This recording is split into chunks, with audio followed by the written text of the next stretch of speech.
Há alguns anos atrás, dois filmes britânicos receberam o Oscar da Academia de melhor filme do seu respectivo ano. E ambos foram a respeito de dois homens.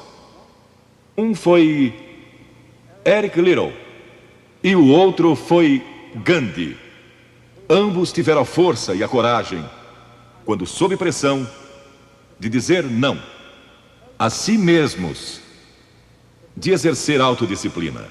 Quero tomar como meu texto de hoje 1 Coríntios, capítulo 10, começando com o versículo 12. Aquele, pois, que pensa estar em pé, veja que não caia. Não vos sobreveio tentação. Ouçam isto: não vos sobreveio tentação que não fosse humana. Todo ser humano enfrenta tentações no decorrer de sua vida. Mas Deus é fiel e não permitirá que sejais tentados além das vossas forças. Pelo contrário, juntamente com a tentação, vos proverá livramento, de sorte que a possais suportar. Deus proveu escape, se você conhece a Cristo. Bom, aqueles dois filmes tiveram um tremendo impacto sobre o mundo. O de 1982 foi Carruagens de Fogo, a história de Eric Liddell, um jovem que disse não a si mesmo e sim a Cristo. Ele surpreendeu o mundo quando se recusou a correr num domingo nas Olimpíadas de Paris de 1924. E vocês todos sabem que ele disse não até mesmo ao príncipe de Gales, que lhe pediu que corresse, porque ele era o homem mais rápido do mundo nos 100 metros. Mas ele disse não, porque ia ser num domingo e era contra suas convicções bíblicas escocesas.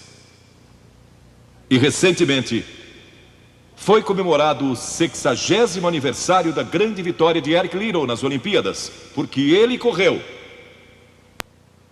nos 400 metros, em que ninguém achava que teria chance, e venceu.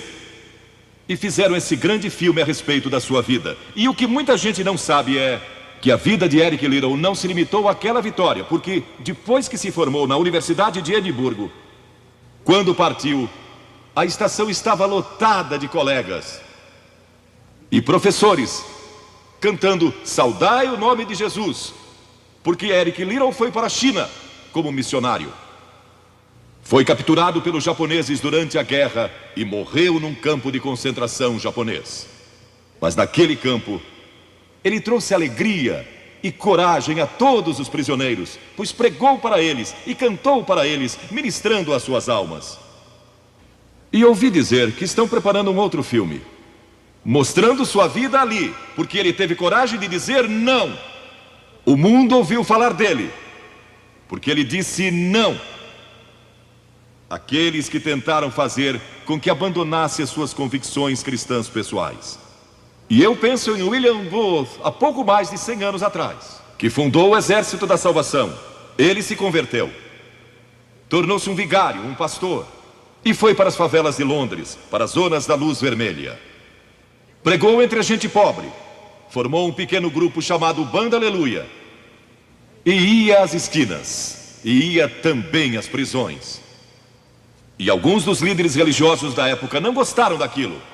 E assim ele foi chamado diante de uma conferência de líderes religiosos. E disseram: William Booth, você vai pregar onde nós o mandarmos, senão será excomungado. Ali estava ele, diante daquela vasta assembleia de pastores. Que podia dizer? Catherine Booth, que se tornou tão famosa quanto ele, sua esposa, estava na galeria e abanou o seu lenço gritando: William, diga não! E William obedeceu sua esposa e disse não. E assim nasceu o Exército da Salvação.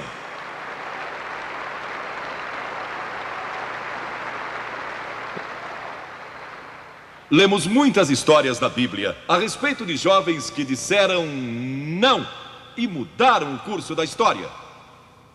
A primeira que quero mencionar, talvez nunca tenham ouvido falar. Seu nome foi Vasti e foi rainha da Pérsia. A esposa de Assuero, que reinou desde a Índia até a Etiópia. Pensem em todo o petróleo que ele tinha e provavelmente nem sabia. Um dos monarcas mais ricos que já viveu. E ele deu uma grande festa que durou muitos dias. No fim, provavelmente já bêbado, ele ordenou que sua esposa Vasti viesse e ali dançasse para todos os seus convidados. E ela assombrou aquele grupo de líderes mundiais. Ao se recusar, ela disse: não, eu não vou expor o meu corpo para esses homens. Ele mandou outra mensagem, ameaçando que ela deixaria de ser rainha e perderia seus confortos e bens materiais e toda a sua fama. Mas a sua resposta foi a mesma: não. E ela mudou a história, porque foi deposta como rainha. Nada mais sabemos. Mas por causa dela, Esther se tornou rainha e o povo judeu foi salvo. E até o dia de hoje, o povo judeu celebra um grande feriado, porque uma mulher disse não e abriu a porta para a salvação do povo judeu, porque havia um homem como Hitler, e era o primeiro-ministro do país, decidido a destruir e aniquilar os judeus. Agora, a Bíblia tem muito a dizer a respeito de sensualidade e lascívia e depravação. A palavra lascívia significa a tendência de incitar desejos sensuais. Sensualidade significa o apelo proposital aos sentidos físicos para satisfação pessoal. Talvez lendo um livro pornográfico ou assistindo um filme impróprio. A Bíblia diz que devemos nos abster das paixões carnais, da sensualidade, que fazem guerra contra a alma. Elas estão em guerra contra sua alma e seu espírito. E a Bíblia diz que devemos nos abster delas, ficar longe delas. E então a Bíblia usa outra palavra, réprobo. Agora, isso se refere a pessoas totalmente depravadas, de consciências mortas ou cauterizadas, não sabem mais corar, perderam a capacidade de discernir entre o bem e o mal. E em Romanos 1:28 lemos: e por haverem desprezado o conhecimento de Deus, o próprio Deus os entregou a uma disposição mental reprovável para praticarem coisas inconvenientes. Ou seja, Deus desistiu deles dizendo: vão em frente, gozem toda depravação e toda sensualidade que quiserem, não vou perturbá-los. Ainda não. Mas saibam que seus pecados os acharão e prestarão contas no dia do juízo. E Paulo, escrevendo ao jovem Timóteo, disse: também estes resistem à verdade, homens de todo corrompidos, réprobos quanto à fé. Em outras palavras, rejeitaram a Cristo por tanto tempo que suas consciências se cauterizaram e seus corações se endureceram. E mesmo que o Espírito de Deus lhes fale, eles não podem ouvir. É por isso que é importante que você aceite a Cristo quando é jovem. É importante que venha a Cristo agora. Se o Espírito de Deus está falando com você, entregue a sua vida a Cristo, porque o dia pode chegar em que a sua consciência esteja morta e você não possa mais ouvir a voz de Deus. Ela disse não. Mas Vasti, você vai perder o trono, vai perder suas riquezas, pode até perder sua vida. Ela disse: minha resposta é não. Qual é sua resposta hoje àquelas coisas que são erradas? À mentira, à lascívia, à cobiça, ao preconceito racial? Qual vai ser? Você vai disciplinar seu corpo? Vai permanecer firme às convicções que Cristo e a Bíblia ensinam? Ou vai ceder e seguir pelo caminho largo que leva à destruição?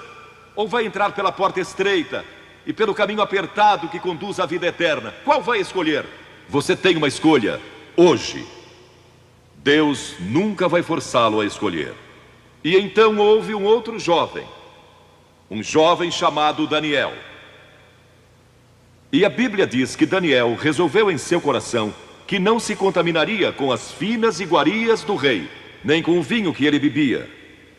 Agora, Daniel era um jovem que tinha um propósito. Ele havia sido capturado em Jerusalém. Quando o exército de Nabucodonosor invadiu a cidade, ele foi capturado e levado através de milhares e milhares de quilômetros à Babilônia, a quase 3.000 quilômetros de sua própria terra, sem aviões nem automóveis. Eram semanas de viagem. Mas ele estava resolvido a servir a Deus, e não devia ter mais de 12 ou 15 anos de idade.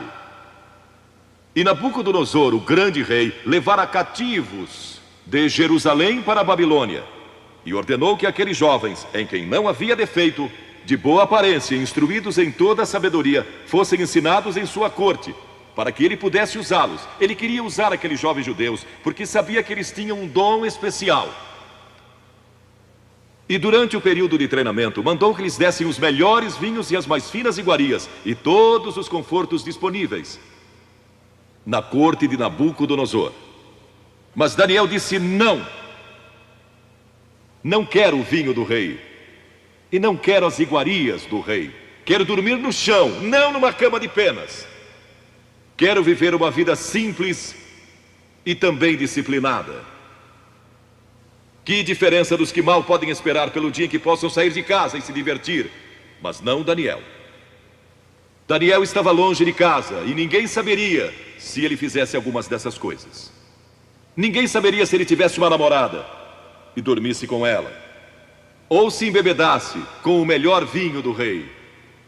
Ninguém saberia lá em Jerusalém, e ele poderia ter se tornado muito popular.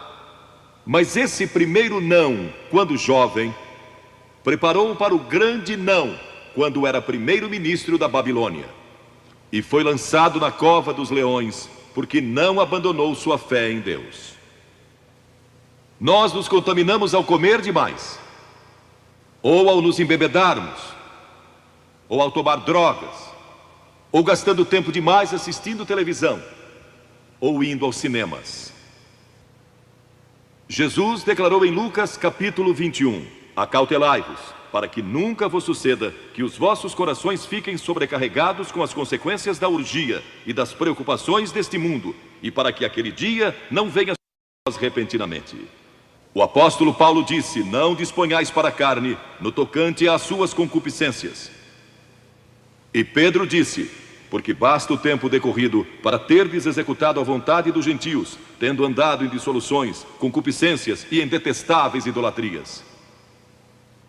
A Bíblia diz que devemos disciplinar nossas mentes e também nossos corpos, e disciplinar o coração pela nossa fé em Cristo. E então houve outro jovem chamado José, que foi vendido para o Egito pelos seus irmãos e se tornou escravo de um homem chamado Potifar. E Potifar tinha uma linda esposa, e José era forte e bonito. E em Gênesis, no capítulo 39, se quiserem ler a história, lemos a respeito da tentação de José. A esposa de Potifar se apaixonou por José, porque José se tornou mordomo de toda a casa de Potifar, cuidando dos seus negócios. E ela viu aquele belo jovem, viril e de boa aparência, andando pela casa e pelo jardim, cuidando dos negócios todos os dias, e ela o cobiçou. E disse: deita-te comigo. Ele disse: não. E acrescentou: não posso fazer isso ao meu senhor, que me confiou tudo o que tem, exceto sua esposa. Não posso pecar contra Deus, o Deus dos meus pais. Ele estava longe de casa, lá no Egito, quem saberia? Mas disse não. E quando disse não, na última vez, ela o agarrou e ele fugiu dela, deixando sua capa. E ela começou a gritar, chamando os servos e dizendo: ele tentou me violentar. O que não era verdade. Mas Potifar acreditou e mandou que ele fosse lançado na prisão. E muitos de vocês sabem a história, que ele foi para a prisão, e através de uma série de circunstâncias, ele depois se tornou primeiro-ministro de todo o Egito. e governou o Egito sob o faraó. Deus o guardou e o promoveu, porque José teve a coragem de dizer não quando foi tentado. Agora, sexo não é pecado. O sexo nos foi dado por Deus para a propagação da raça humana e para nosso prazer, dentro de certos limites que Deus estabeleceu para o matrimônio. As características de um cristão são autocontrole e autodisciplina.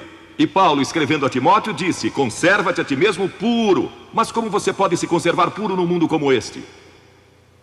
Como pode se manter puro olhando para as bancas de jornais ou assistindo a alguns filmes? Como pode se manter puro com as tentações que enfrenta todo dia? Não pode, de modo algum, exceto se Cristo está em seu coração. Ele lhe dará força e o poder, porque nenhuma tentação lhe sobrevirá. Entregue sua vida a Cristo hoje, deixe que Ele controle a sua vida, deixe Ele ser Senhor de sua vida. Deixe que Ele controle essa área de sua vida, sua mente, seu corpo e sua vida sexual. Deixe que Ele tome conta dela. E lemos a respeito de um outro jovem chamado Moisés. Em geral pensamos em Moisés como um homem velho, de barba. Mas foi na juventude que ele tomou a decisão que o levou à grandeza. Porque a Escritura diz: pela fé Moisés, quando homem, talvez 17 ou 18 anos de idade, recusou ser chamado filho da filha do faraó. Recusou. Ele fez uma escolha, preferindo ser maltratado junto com o povo de Deus, a usufruir prazeres transitórios do pecado. Agora, observe que ele estava no Egito. Era filho da filha de Faraó, herdeiro do trono do Egito. E talvez seria o próximo Faraó. Mas ele fez uma escolha, porque sabia que seu povo, o povo de Israel, era escravo dos egípcios. E ele teve que tomar uma decisão no auge da sua glória. E no auge de tudo o que lhe foi oferecido. E ele disse não a Faraó: não vou ser seu filho, prefiro sofrer e morrer com o meu povo e servir o Deus vivo e verdadeiro. E foi exatamente o que ele fez. E conhecemos Moisés hoje como um dos grandes homens da história.